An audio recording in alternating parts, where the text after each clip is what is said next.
Using American Express credit cards online is very easy to do. Today I'm gonna show you how to do it. Visit the website where you want to make a purchase.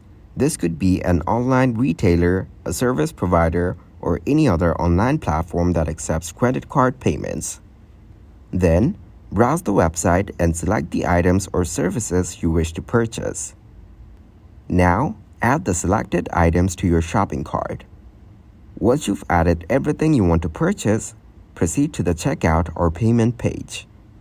Now, enter the required shipping information, including your name, address, and contact details. In the payment section, select credit card or American Express as your payment method.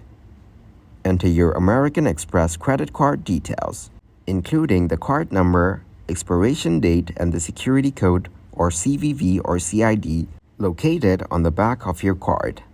Ensure that the billing information you provide matches the details associated with your American Express credit card.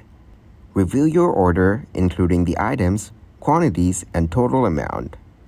Then, confirm the order details and click on the Place Order or Complete Purchase button. After completing the transaction, you should receive a confirmation email from the website.